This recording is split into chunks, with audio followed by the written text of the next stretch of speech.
And we are live. You already know who it is. My name is Mike Kyle, aka the Fantasy Vulture. I have over a decade worth of fantasy football experience and have continuously competed for fantasy championships over the course of the past 6 seasons. Let's make it 7 in 2020. But enough of me.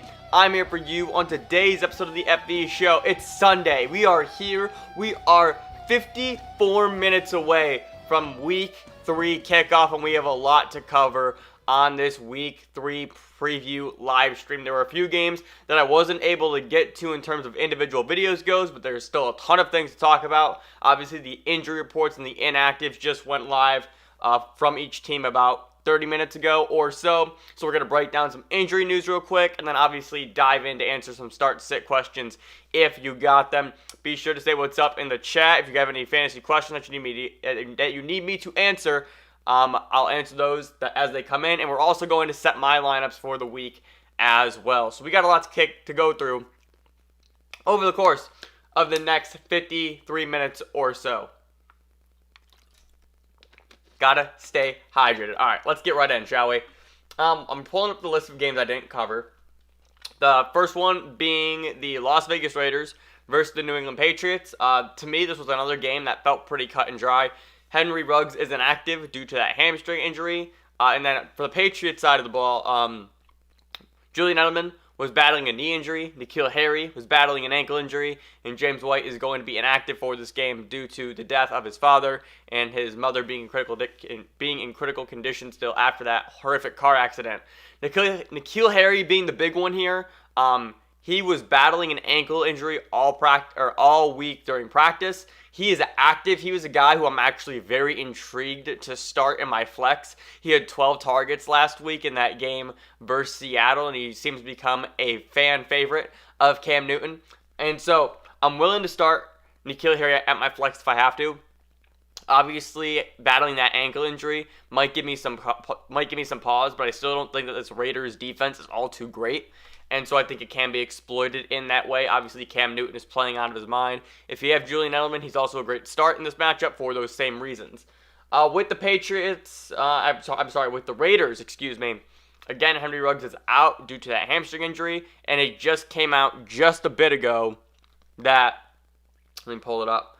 It just came out just a bit ago from Adam Schefter. Let me pull it up that Josh Jacobs is going to be active with that hip injury, but he is not 100%, and you might see a reduced workload from that as well. So if you're still starting Josh Jacobs still, but your expectations do have to be lowered just a little bit.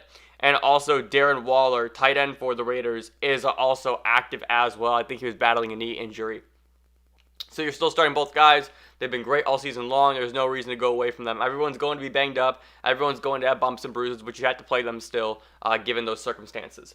So that's honestly all I had for this game. Like, there was nothing major or anything. I don't think there's anything groundbreaking to report on in this game. I'm not comfortable starting any pass catcher outside of Waller for Las Vegas, and it's simply because Derek Carr's been spreading it around, and there is no true number one option on this team yet. It's been just kind of dinks and dumps to everybody on the outside.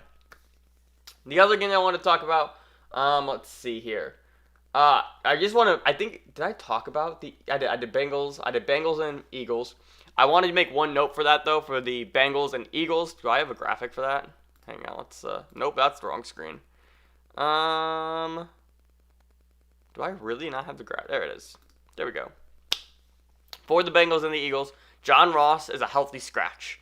And what this signals to me is that it's T. Higgins season. I'm so excited about this. If you guys know and you guys have been following along, you guys know that I was able to pick up T. Higgins in my Dynasty League off of waivers after a massive trade went through that resulted in T. Higgins being dropped from one of the teams. I spent all of my fab to go get him. T. Higgins, for me, I think was my number 14. No, T. Higgins was my number 10, I think. I think Higgins was my number 10 prospect in this draft class, so I'm absolutely in love with them. Last week, his snap percentage was through the roof. He also had 5 targets. He was playing really well. And the question all season long was going to be, when is T. Higgins going to cement himself in this offense and jump John Ross? And the answer is it only took 2 weeks. So I'm really excited about T. Higgins' outlook moving forward. He's just a guy to keep an eye on just in standard and PPR leagues, but if you are in Dynasty, obviously, he should be rostered. And I think he'll be more valuable in those standard and PPR leagues as the season progresses. I don't know if I'm trying to get in right now. I kind of want to wait and see it fully emerge, and then I'll make my decision as to whether or not to target him. Let's see. Another game that I didn't talk about was the Chicago Bears and the Atlanta Falcons. So we have big news here. Julio Jones is inactive with that hamstring injury. Now listen, I tweeted this. We don't root for injuries here. We never do, right?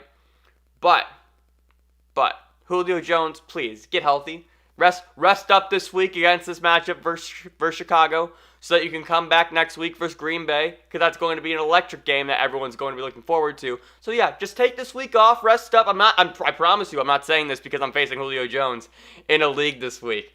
So Julio is inactive. Calvin Ridley through the roof. Russell Gage through the roof. Hayden Hurst through the roof. As far as Chicago, this is gonna hurt me. I have Allen Robinson, and we're gonna talk about this when I start to set my lineup. I've been trying to trade Allen Robinson all fucking week. This is not a ride that I'm particularly having fun on, admittedly. I love Allen Robinson, the talent. I just hate the quarterback situation. And so this is one of those things where that Atlanta defense is not good. And if Allen Robinson can't get it done in this matchup, I don't know what you do with him. I literally think you have to move him to your bench if he doesn't perform well in this plus matchup versus the Falcons secondary. You're starting David Montgomery, and I honestly think that's it. You're starting Anthony Miller if you have to. That goose egg last week absolutely killed some people, including myself. So if you need to roll the dice for a flex play with Anthony Miller, I think you can do worse. So I'm fine with Anthony Miller in this scenario. Again, you're starting. I'm actually not starting Todd Gurley, but that's just because I have a plethora of options at running back. If you have him, you're probably starting him though. Matt Ryan, obviously up. We know how this offense goes, right? Start your Falcons every single week. Moving over to the next matchup, and that is the Carolina Panthers versus the Los Angeles Chargers. Justin Herbert gets his second career start. Tyrod Taylor still being out with that punctured lung. No Christian McCaffrey in this game for the Panthers, so it is Mike Davis' season. I was saying this during my Giants recap last week, and I even said it during the Giants preview this week. I would rather have Mike Davis than Deion Lewis, Wayne Gallman, or Devonta Freeman, and it's simply because I would rather have the guy who I know is getting the work compared to trying to spin the wheel of 3 options and hope I get lucky. Just for fantasy and for things like that, I always try and get the guaranteed production. I've talked about this before. Fantasy is a game of opportunity and talent. And so I'll take the volume every single chance I can get. And Mike Davis is going to have that for the next 4 to 6 weeks with Christian McCaffrey being out. You're starting DJ Moore. Robbie Anderson, I think, is a fine start this week. The targets, I've been trying to acquire Robbie Anderson in every single league. And like full transparency, I believe in the talent. I believe in his connection with Teddy Bridgewater. I think that was something that was really underreported throughout the course of the offseason, was those two were working out with each other pretty much all offseason long on an individual basis. And so just having that chemistry transfer over to the season really isn't shocking for me. But also, with McCaffrey being out and McCaffrey obviously being such a big part of this offense, like they're going to have to throw the ball even more than they already have. Like Teddy Bridgewater is literally thrown for 30 plus times and 40 plus times in 2 games so far. And that's volume that I don't think we were necessarily expecting from him. We knew that this defense was going to be bad and they were going to have to put points on the board, but that volume is absolutely massive, and Robbie Anderson is going to be a big part of this offense moving forward. For the Chargers, you are smashing Austin Eckler, you are smashing Josh Kelly, and that's it. And that's it, saying like that's it as in that's not the only Chargers that you're starting. I'm saying like you set them and you don't worry about them. Why? Because this Carolina Panthers run defense is absolutely horrific. Josh Jacobs carved them up in week 1. And who did they just play in week 2? Oh no. Who did they just play in week 2? Who did they just play in week 2? What is happening here? I need to pull this up. This is going to drive me nuts. Who did the Panthers just play? The Buccaneers. That's who. Right. Ooh, man. There's so many things happening. I'm trying to get Schefter's tweets on one screen, game notes on the other, matchups on the third. It's chaos. But all right. Yeah, so the Panthers got absolutely torched by Ronald Jones, Leonard Fournette, and Josh Jacobs. We knew that this defense was going to be bad going into the season. The answer is to always start your running backs against the Panthers. As somebody who has Austin Eckler and Josh Kelly in the same league, I'm playing both of them this week. I've never done that before, and it for me, also based on the fact that Minshew busted for me, I do need a swing for the fences play, so I'm comfortable starting both in this matchup because I do expect the Chargers to run it down the Panthers' throats. As far as pass catching option goes, Keenan Allen's a good start with Justin Herbert being at quarterback, so is Hunter Henry. Mike Williams may be a down tick, admittedly, just because I don't know Herbert's willingness to air it out deep, but I do know that Herbert looked pretty good last week against Kansas City. Like that was an unbelievable performance from him, and I want to see what he does in this matchup versus a bad Panthers defense. So I'm pretty comfortable starting anybody on the Chargers in this matchup. Speaking of Tampa Bay running backs, the next matchup that we're going to talk about is the Buccaneers versus the Broncos. The Broncos, oh my goodness. Woo! You want to talk about a team that came in with all the hype in the world and suddenly started crashing and burning before the first quarter of the NFL season even ended. It's the Denver Broncos. Drew Lock obviously hurt with that shoulder injury. He's going to be out for the next 2 to 4 weeks. With that, Jeff Driscoll is starting in place of him. Phillip Lindsay still out with that turf toe injury. Cortland Sutton torn ACL. Jerry Jeudy battling a hip injury, but he's still going to be active for today's game. It's going to be rough sledding for them for the next stretch of games for the Denver Broncos. I'm starting Jerry Jeudy. I'm starting Noah Fant. I'm starting Melvin Gordon, but I don't know how much confidence I have in them. Admittedly, are you excited to start any of them? I think you're excited to start Noah Fant. I think you're excited to start Melvin Gordon in this matchup. Jerry Jeudy, I think you play him because of the fact that he is now the number 1 pass catcher on this team. There is some things to be excited about, and you can do a lot worse as a backup quarterback than Jeff Driscoll. Driscoll made Kenny Golladay a wide receiver 1 last year in Detroit, right? So there is room for Jerry Jeudy and Noah Fant to succeed, and this very well could be a matchup where the Bucs put a lot of points up on the board early, so that Denver is going to have to come back in the second half, and that's obviously going to be a positive game script for those Broncos pass catchers. As far as the Buccaneers go, I believe Chris Godwin is active with that concussion. Mike Evans is also up. No injuries to report there. Brady, Ronald Jones, and Leonard Fournette. So you're going to start your main Buccaneers, right? If you have Brady, you're starting him. If you have Godwin, you're starting him. If you have Mike Evans, you're starting him. The question that I have had to battle all week is, what do you do with Leonard Fournette and Ronald Jones in this matchup? Through the first 2 weeks, the Denver Broncos have given up back-to-back 100-yard rushes, 100-yard game rushes to James Conner and Derrick Henry. So this team is susceptible to the run. I don't know what to do. I still don't know what to do with Fournette or Ronald Jones. In week 1, it was all Ronald Jones. In week 2, it was all Leonard Fournette. And admittedly, in situations like this, I'm trying to stay away from the headache. Even though I own Leonard Fournette in both leagues and I own Ronald Jones in another, I'm trying to stay away. I'm waiting for clarity. Again, I've talked about this very similarly to the Antonio Gibson hype. I'm waiting to see because I'm fine missing out on that breakout game, knowing I'm going to get an extra 10 weeks down the stretch instead. So I'd rather take the guarantee down the line rather than trying to take that shot in the dark a bit earlier, like today's matchup. Let's see. Another game that I didn't cover was the Lions and the Cardinals. Speaking of Kenny Golladay, he is active with that hamstring injury. It's the first game that they'll play this season. You're starting Kenny G. You're starting Matt Stafford. Who else are you starting for the Lions? Adrian Peterson if you're depleted at running back. Marvin Jones is a good flex, I think. But are you starting TJ Hawkinson? I guess if Hawk's your tight end, you're starting him, but I'd probably rather have other options, admittedly. This game, I'm going to smash the over for it. It's two teams with just absolutely electric offenses. With the Cardinals, you're going to start DeAndre Hopkins. Christian Kirk is inactive for this game with an injury. I forget what the injury is specifically.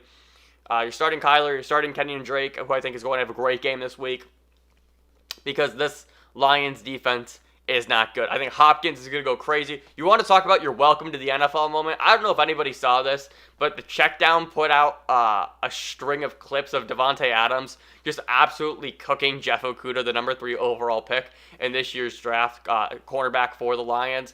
And Davante Adams just absolutely cooked him multiple times. It seemed like on back-to-back plays. And so that was Okudah's first piece of NFL action. And now he has to face DeAndre Hopkins. I feel so bad for this kid because he's getting put against the best of the best. And he's going to get torched yet again. So I do expect this game to go well over the under. Well over the over. I don't even know what the over-under is set at, but I'm going to smash the over. This is another one of those games where, again, I don't feel like anything is too complicated here. Everything I've been saying about week 3 is for how injury-ridden this season has been so far. I feel like there's so much clarity in what we're doing this week. There's not a whole lot of intrigue, admittedly. I feel like everything is just very surface level. You're starting X, you're sitting Y, and there's not a whole lot of fantasy storylines outside of maybe a few different running back rooms. So you're going to start who you normally start for the Lions. You're going to start who you normally start for the Cardinals. It's pretty simple. And then the last game that we're going to talk about here real quick is going to be the Green Bay Packers and the New Orleans Saints. Davante Adams is doubtful for this game with that hamstring injury. I don't expect him to play. So if you do have Davante Adams, you need to make that pivot to Marquez Valdes-Scantling or Allen Lazard. I'm fine with either of them. They both played well so far this season, and Rodgers seems to have a lot of trust in both guys. So if Adams doesn't go, which again I don't expect him to, you need to have that option because this is the 8 o'clock game tonight. And if you have Adams in your lineup, you better get him out, or you have better at least have a pivot on your bench. So players left over after that 8 o'clock game, it's going to be Saints, Green Bay, Kansas City, and Baltimore. So there should be maybe 1 or 2 guys from each team on your waiver wire right now. So if you want to hold out hope for Adams playing, I would just pick somebody else up as a potential pivot for when he is inactive. Maybe you can grab Marcus Robinson off the waiver wire, Sammy Watkins, Traquan Smith if he's still there, Allen Lazard, Marquez Valdes-Scantling. You have different options that you can go for this game. You're starting Rodgers. You're starting Aaron Jones, obviously. For the Saints, what do you do with Drew Brees? Brees has had back-to-back games with just 14 points. It has not been pretty to start the season. Obviously, no Michael Thomas still this week. You're starting Kamara. What you do with Brees, though, back to that. If this Packers defense, to me, I think is actually pretty good. And granted, the Saints are at home, so we know what Drew Brees can do when he is in the Superdome. I've been given for whatever reason, I've been kind of breaking this up in like this 3-week rule where I want to see what happens through 3 weeks. I think I've talked about this before. I know I've talked about this with a few different players, but I don't want to judge things based off just a 2-week sample size. I know a lot of people like to make roster pivots after the first week or two. I like to wait till week 3 because then I have an actual firm understanding of what's happening through or what's happening, what's trending, what's going upward or downward for any given player, right? Like for example, with going back to the Buccaneers backfield, if you were to have said, well, Leonard Fournette is nothing after week 1 and you dropped him, you were dead because Leonard Fournette played excellent in week 2. On the other hand, if you held out with Ronald Jones in week 1 and then you started him in week 2 and he saw, I think Ronald Jones saw 8 carries and then Leonard Fournette had 12 or 13 and Fournette had the much better game, you were screwed in that sense too. So in convoluted situations for fantasy, I like to give it a 3-week sample instead of just 1 or 2. Just that way I can get firm data and firm analysis as to what the actual plan is for each player and their outlooks moving forward. So I've actually tried to make trades with the Drew Brees owner. I'm trying to give him Ryan Tannehill. I'm trying to get back a wide receiver just because Drew Brees does not look good, and he has not looked good during the first 2 weeks of the season. So I'm going to, if you have Brees, I can't, knowing who is available on the waiver wire in any given league, I can't tell you with confidence start Drew Brees. I literally think you have other options sitting for you on the waiver wire, but if you want to have your full trust and full confidence in Brees, have a bounce back game against the Packers, by all means, go ahead. You're starting Kamara. Treys Smith, I think, is an interesting flex play this week. He played really well last week against the Raiders. Jared Cook, you're going to play. I know he had a bit of a disappointing game, especially with Michael Thomas being out last week, but I do think Jared Cook is going to bounce back as well. And you're not playing Emmanuel Sanders. He hasn't gotten it done in 2 straight weeks, and it's not even that he hasn't gotten it done. He just hasn't looked good whatsoever. So he's actually a guy who I know for a fact after the first 2 weeks that I'm fine cutting bait with to make room for another player on my squad. So I know that was lightning fast, a lightning fast Week 3 preview. Those were the games I didn't cover on an individual basis. If you missed any of the other games and you need me to go back, that you want to go back and watch, they're listed in a playlist all on my channel. It's the Week 3 previews playlist. I love just trying to crank those out. Unfortunately, I haven't been able to figure out exactly how to utilize my schedule to the best of its ability to where I can get every single game done. I think what I'm going to end up doing is I'm going to end up releasing videos Thursday, Friday, Saturday, so probably doing 5 or 6 every single day. So that way I don't have to do these live streams and rapid firely talk about every game that I missed just trying to play catch up. So it's 12:26 right now. I see some questions in the chat right now. Let's see. Paul says PPR. I need Kenny or Gibson. I believe he means Lenny. I believe Kenny is Lenny or Gibson. And is Lenny Leonard Fournette? Oh boy.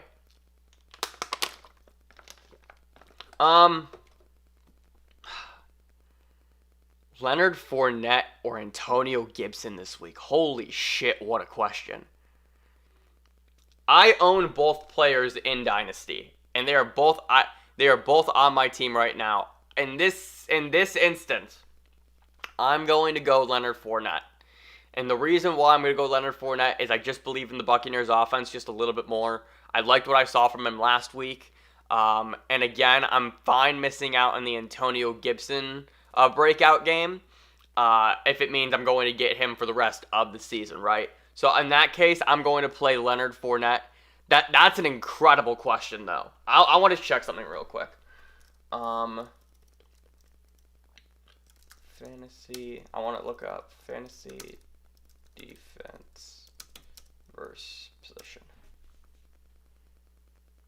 Hang on. Versus running backs. There we go. Okay. So I'm really curious to see who is where in this game. Okay, so I think this is actually really important to note, right? So the Browns versus running backs this season. 117 yards and 2 touchdowns. The Broncos versus the running backs this season. 227 yards and a touchdown. Again, the Broncos have given up back-to-back 100-yard rushers to James Conner and Derrick Henry. So in that case, and just knowing how I think that the Bucs offense is going to move moving forward, I do believe eventually Leonard Fournette is likely going to take over this backfield. We saw him play great last week. I'm going to play Fournette over Antonio Gibson.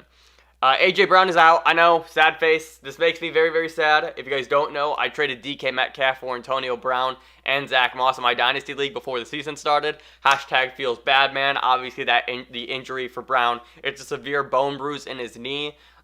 Likely to miss maybe next week as well. He is not recovering great right now. So do I start Corey Davis or Michael Gallup, says unreleased leaks and snippets. Let me pull up the matchups here real quick one more time. So let's see. It's Dallas against Seattle. Right, Dallas against Seattle, or Tennessee versus Minnesota. That Minnesota secondary is not good. No A.J. Brown. Man. But these are some tough questions. Holy shit. I'm gonna ride with what I've been saying, okay? And that is very simply to start your Cowboys and start your Seahawks. This game between the two is going to be utterly electric. This is the game where I was going through the game preview for it, and it was another one of those matchups where I'm like, holy shit, you're legitimately starting 10 to 12 players from this game automatically, and I think Michael Gallup is in that category, and it's simply because I expect that game to be an absolute shootout, right? And if there is the opportunity for each team to hang 45 points on each other, I'm going to take the upside of Michael Gallup compared to the upside of Corey Davis. I understand that there is no A.J. Brown, so that does boost Corey Davis's floor, but I do like Michael Gallup's ceiling just a bit more in that matchup versus Seattle. Let's see, Trey asks, full PPR, Gurley, Singletary, or Deontay Johnson. Ooh, also full point PPR, Melvin Gordon, Leonard Fournette, or Jarvis Landry. This is something. I want to start off with the first question. A full point PPR, Gurley, Singletary, or Deontay Johnson. I'm going to take Deontay Johnson. I don't believe that Texans defense is all too great, in all honesty. And Deontay Johnson is seeing a 33% target share for the Pittsburgh wide receivers. He's pretty much clear cut the number one option there, which is wild because that makes Juju the number two. And Big Ben just fully trusts him and is fully utilizing him in that Antonio Brown role. So I'm going to take the upside of Deontay Johnson. We've been waiting for the breakout to come all season long. It kind of happened last week scoring that touchdown, but the targets just keep coming in. Again, this Texans defense I don't think is all too great, and Pittsburgh should have the ability to put points up on the board in this game. I'm going to roll with Deontay Johnson in a full point PPR. Also, full point PPR, again, Melvin Gordon, Fournette, or Jarvis Landry. Let me pull up those running back stats one more time. So the Buccaneers versus running backs have given up 124 yards, 3 touchdowns, also 168 receiving yards, and a touchdown. Who did the Bucs play? They played Kamara. Right, Kamara scored 2 of those. And who did the Bucs play last week? The Bucs played... Where's my week 2 at? And then they played Carolina, and Christian McCaffrey torched them as well. Interesting. This is certainly a question. I'm torn between Melvin Gordon and Leonard Fournette right now. I'm done. I talked about this with Jarvis Landry. He just isn't getting it done. He's now the number 4 option on this team behind Chubb, Kareem Hunt, and Odell. And Jarvis, while I normally love him because I love the floor that he provides, giving you those 6 receptions for 60 yards, I just don't love his opportunity right now. For whatever reason, it's trending downward, so I'm avoiding Jarvis if I can. But it looks like you do have 2 other good options here. I'm going to take Melvin Gordon, actually. I am. I'm going to go Melvin Gordon. Again, this Buccaneers defense, just through the first 2 weeks, have given up monster performances to McCaffrey and Kamara. Granted, those guys are a tier or 2 above Melvin Gordon, but Melvin Gordon's still a fine running back. We know Phillip Lindsay is going to get pretty much all of the work yet again. I'm cool with Melvin Gordon in my flex in this position. He should, especially if the matchup lets them try and run the clock out and just play the time management game, the time of possession rather, versus the Bucs just trying to keep the ball out of Brady's hands. I think Melvin Gordon can actually have a really nice fantasy game for you in this matchup? I really like this is a really good question. And even just like looking at this, I'm very curious to know, Trey, who's on the rest of your team where where those are your flex options every single week. Because having Melvin Gordon, Leonard Fournette, and Jarvis Landry as potential flex options, like that's incredible versatility that I would love to have. Logan Thomas, Hayden Hurst, or Evan Ingram. Pick one PPR, says True Polar Bear. Oh boy. It's not Evan Ingram. I'm starting Hayden Hurst personally in a league this week, but I also love Logan Thomas. I was saying this during my Washington and Cleveland preview. I think Logan Thomas can have an absolutely electric game. Logan Thomas has been seeing crazy targets. It's been 8 targets and 9. Unfortunately, because Dwayne Haskins is the quarterback, they aren't always catchable. But the Browns are the number 2 team in points given up to the tight end. And the only reason why they're number 2 is because Tyler Higbee went crazy against Philadelphia last week. But so far against the tight end, the Browns have given up 18 receptions, 148 yards, and 3 touchdowns. So Logan Thomas has the potential to absolutely cook in this game. However, I'm actually going to roll with Hayden Hurst, and the reason why is because Julio Jones is inactive. And when you take Julio Jones off the field, those 10 targets have to go somewhere else. Hayden Hurst played really well last week. I think he's going to continue to play well for this team. The Falcons, the only way that they're going to win games is by putting points up on the board. And when you have Matt Ryan, I'm basically taking the quarterback play and the offense over the opportunity of Logan Thomas. So give me Hayden Hurst in this matchup. Todd Gurley or Darrell Henderson. I'm going to take Todd Gurley. I've been saying this as well, talking about the Rams' backfield. This is not something that I really want to have much enjoyment trying to take part in, trying to decipher and navigate between Malcolm Brown, Cam Akers, who's out for this game, and Darrell Henderson throughout the rest of the season. I think Henderson's going to see the majority of the work this game, in all honesty, but I don't expect this game to be super high scoring. I think it's going to be a very competitive and very controlled game, all things considered. And again, the Falcons need to put points on the board if they want to score, or if they want to win, rather. Obviously, if they want to score, they need to put points on the board. So I'm going to take Todd Gurley in this matchup. It's just one of those things where I know he's going to get the ball 16 times. I know that the offense is going to move, and he'll be able to get some form of fantasy points that I'm not as confident in Darrell Henderson being able to get. Let's see, Dalvin Cook and Josh Jacobs, wide receivers, DJ Moore and Calvin Ridley. Yeah, that's a loaded team. That is an absolutely loaded front four, and with those flex options, Trey, you got a deep team. I'll say that. All right, so I'm gonna hide the chat real quick, and we're gonna jump over to what I'm doing this week. So let's flip cams here real quick. So this is my dynasty team. Hang on, this is not my dynasty team. Can I pull this up? There we go. This is my dynasty team right now. I'm starting Lamar, Aaron Jones, Chris Carson, Calvin Ridley, Juju, Mark Andrews. I have Leonard Fournette in right now. I started Myles Gaskin this week versus Jacksonville, Zane Gonzalez, and the Rams defense.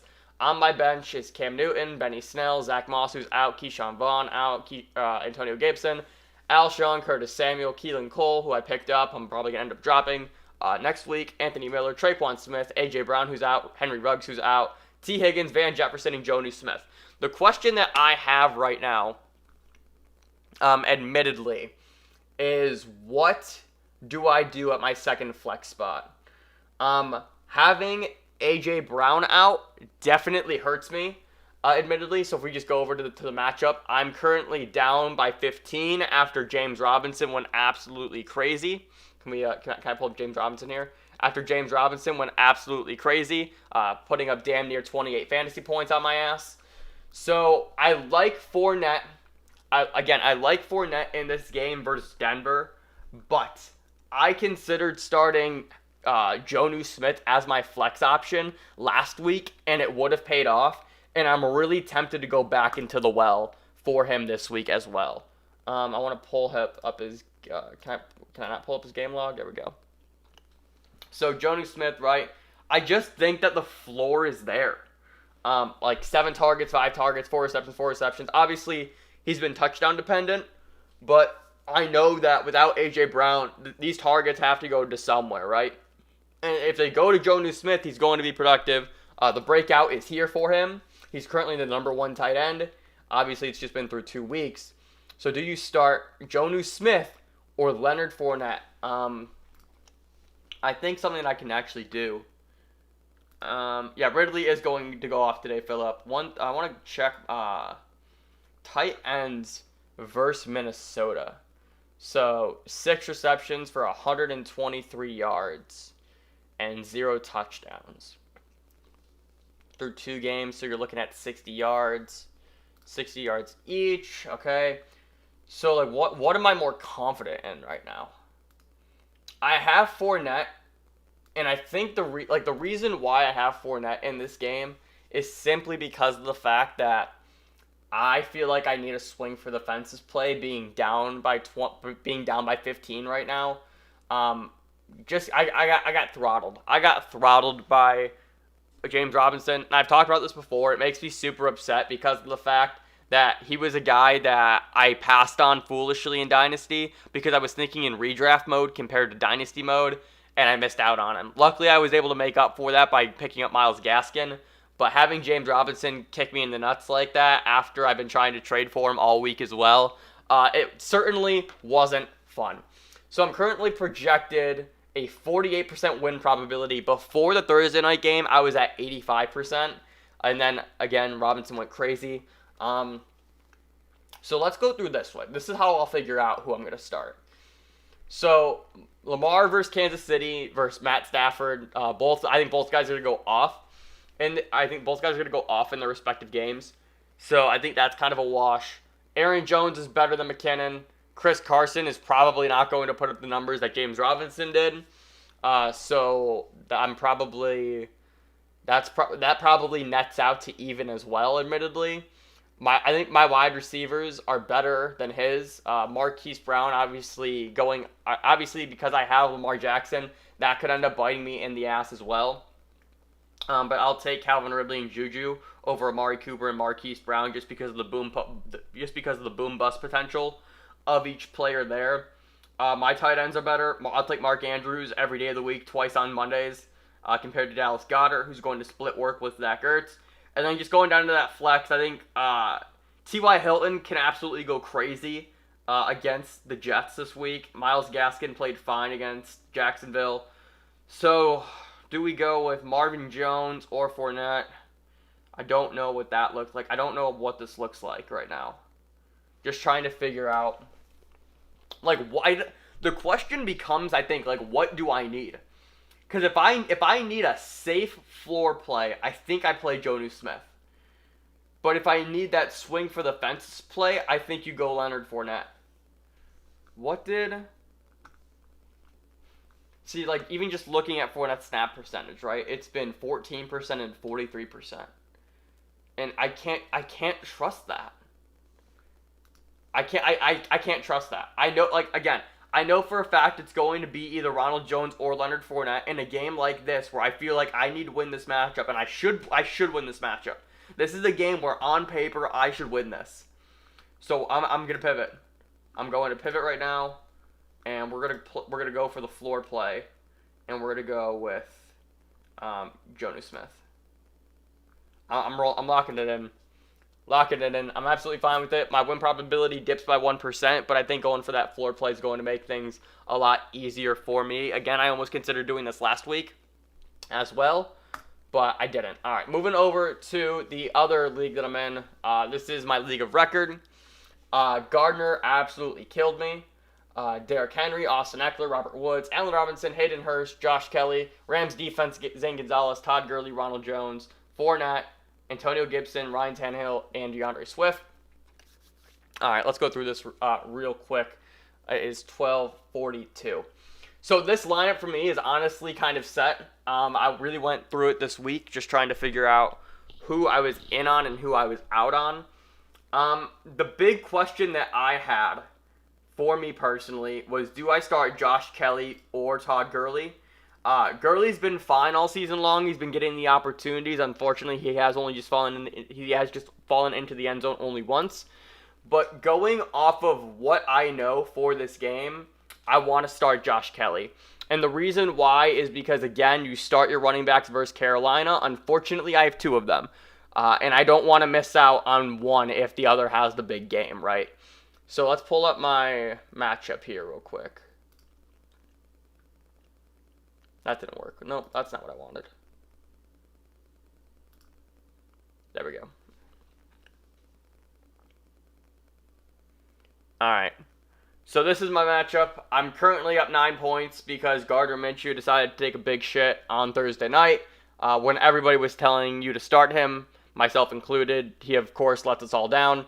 And I think what actually makes me really bummed out about that in particular is because I drafted Minshew. Like, this wasn't a new thing for me, but I didn't have the balls to play in week 1 or 2 because I wanted to see him prove it to make sure that I knew I got the right guy. And then once I'm finally comfortable starting him, I sit Tannehill, and then Minshew does not play well on Thursday. So I am a bit bummed out by that, admittedly. I finally put my trust in Gardner after hyping him up all offseason long. Like, that's not to say that, all that hype was disingenuous because it was absolutely true, and all the points and the logic made sense for why Gardner would be a great fantasy quarterback for you this year. But it just didn't. Of course, it doesn't pan out the 1 week where I actually decide to start him after he's proved it for 2, right? Starting Derrick Henry, obviously with full confidence here. Austin Eckler. All right, so going through this team real quick, right? All right, so yeah, my opponent has kind of ballers on his team, admittedly, right? I'm going up against Dak. I'm going up against DeAndre Hopkins, Mark Andrews, Marvin Jones, McLaurin, the Ravens defense. Now, I have gotten lucky here in the sense that my opponent is battling 2 different injuries. I'll try and scroll down here. If you see his IR spots, he has Christian McCaffrey and Le'Veon Bell. Julio Jones is also inactive, so I have dodged a few bullets here. I don't know. I'm just trying to figure out what's the best way to navigate this week. I think Hopkins can go absolutely crazy versus Detroit. Dak's going to be in a shootout with Seattle. I don't love Mike Davis, but I think he's going to see great volume because of the fact that McCaffrey's out. Henderson, you're spinning that wheel with the Rams running backs. Mark Andrews, Monday night. The Ravens defense, Monday night. I don't have anybody playing on Monday night. That's a bit concerning for me.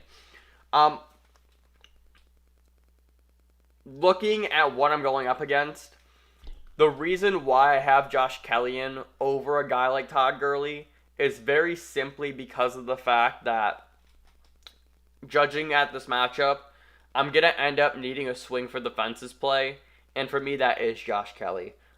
Josh Kelly or Eckler, one of them is going to go off today. It could be both, and if they both go off, that's going to be excellent, but obviously if only one goes off, I need to make sure that I'm starting the right guy, and so by doing that, I negate that risk of missing out potentially here. Let's see. Fortnite Cliff just comes in and says Deontay Johnson or James Conner. I'm going to take James Conner. I'm going to trust the volume, the workload, and the talent. That's not an anti-Deontay Johnson. That's a pro-James Conner take. When James Conner is on the field, you play him. You don't sit him. It's very, very simple. Whenever he is on the field, he is consistently a top 12 running back, and I'm not going to go away from that against a bad Houston Texans defense. So this is the lineup that I'm rolling out today. There's really not a whole lot. Allen Robinson, this is your last chance, dude. I love you. You're one of my favorite wide receivers. But if you can't get it done versus Atlanta, I don't know what I'm going to have to do with you. Luckily, I get Deebo Samuel back next week, it looks like. So I'm going to have to end up removing somebody from this roster. And I've talked about this a lot. I am the running back whore of my league. You can go through and look at all the running backs that I have here. Henry, Eckler, Kelly, Gurley, Ronald Jones, Fournette, Gibson, Swift. I love running backs. Running backs win you championships. I've long said this time and time again. And that's just it's my fantasy football philosophy. Do my wide receivers need work? Yes, I know they do. I'm in the process of trying to acquire multiple of them. I'm looking at guys like DJ Moore. I'm looking at guys like Tyler Boyd. I'm looking at guys like Stephon Diggs, and just trying to have the opportunity to boost my wide receiver core just a little bit. Yes, James Conner did have a small injury, but I'm not worried about it. He was full go. I want to say James Conner was full go in practice today. Let me look. I'm sorry, full practice all week. Let's see. James Conner, I'm going to the news. Yep, there's no injury report for James Conner. He's good to go. You play him, and you don't have any hesitation to play him. Let's see. I think that might be it. It's 12:48. We nailed this. In all honesty, there's again one more time. Week 3, the way that this schedule really played out, there was not a whole lot of fantasy storylines or anything like that. I felt like all the start sits were pretty cut and dry. Who you were starting, who you were sitting, throughout the course of the week. There wasn't a whole lot of question marks whatsoever. And so I actually think that for the most part, your lineups should be pretty set. I don't anticipate a whole lot of incredibly tough start-sit questions. Now, granted, the ones that came in today, they were those were some really tough ones. Again, Logan Thomas or Hayden Hurst, Melvin Gordon, Fournette or Landry, that's a really good one. Gurley or Deontay Johnson, Corey Davis or Michael Gallup, those are some really intriguing start-sit questions, admittedly. But I did feel like that the math and the data, and the matchups itself, really kind of swung you in one direction or another. I don't think there was a whole lot of thinking in those per se. All right, let's answer one more question before we get out of here. Justin Barker says flex Corey Davis, Allen Lazard, or Devonta Freeman in PPR. It's not Freeman. It's definitely not Freeman. I can tell you that. Corey Davis or Allen Lazard. God damn.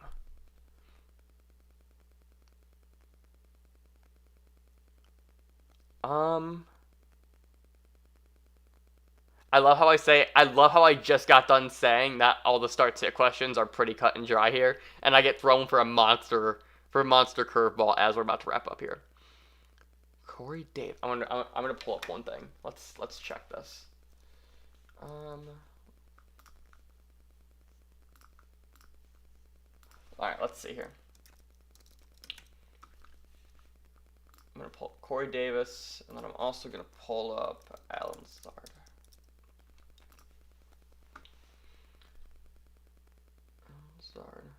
Okay. I'm simply just comparing numbers right now.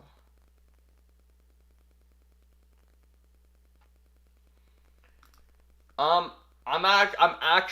gonna take Corey Davis in this matchup, and the reason why is because I'm going to. At this point right now, and maybe this is a bit of an asinine statement, admittedly, I'm going to trust Ryan Tannehill over Aaron Rodgers right now. Ryan Tannehill is playing absolutely great football. Now, granted, so is Aaron Rodgers, but the difference here being the opponent's defense is right. The Saints' defense is pretty good. Their cornerbacks are great. They have a great secondary as well, just in their deep safeties. And Minnesota is just all over the place in terms of finding their footing on the defensive side of the ball. So I'm going to take Corey Davis here in this matchup against the Vikings compared to Allen Lazard's matchup over the Saints. I really think that that's the separating factor because I do see Ryan Tannehill and Aaron Rodgers kind of as equal right now, just having that separated factor of being the defenses and being the opponent. So I'm going to play Corey Davis over Lazard in this matchup. All right, I think that's going to do it. Again, thank you so much for watching. If you guys enjoyed this live stream, you guys can leave a like, or if you guys can even subscribe down below. In just a few hours, let's say probably 6 o'clock Eastern Standard Time, I'm going to start releasing the game recaps. If you guys don't know what I do for those, basically, I talk about each game, break down the fantasy implications, and react to everything that went down. I have nice graphics, nice box scores that really break down the action in a way that's easy for everybody to understand and lay out what happened during the course of the game and how it impacts fantasy football moving forward. Allen Lazard or Jarvis as the number 2. In this situation, I'm going to play Lazard. Again, Jarvis is now the number 4 option on this team. It's Chubb, it's Hunt, it's Odell, and then it's Jarvis. And if that's the case, Jarvis's floor, which I used to love, of 60 yards and 6 catches, suddenly goes down. I'm going to take Allen Lazard, again, with the better quarterback play, actually, like that. In this instance, the quarterback play is now what separates it, right? Would you rather have the guy who's catching balls from Aaron Rodgers, or the guy that's catching balls from Baker Mayfield. For me, it's very simply Aaron Rodgers. So I'm going to take Allen Lazard versus Jarvis in that decision. So again, what was I saying? Oh, I was talking about game recaps. Yeah. So basically, just for every single game, I try and recap what happened and the fantasy implication of those. You guys should check those out later on tonight. They'll also be dropping a bit on Monday as well. Best of luck this week. I hope you guys secure that victory. And remember, people come and go, but fantasy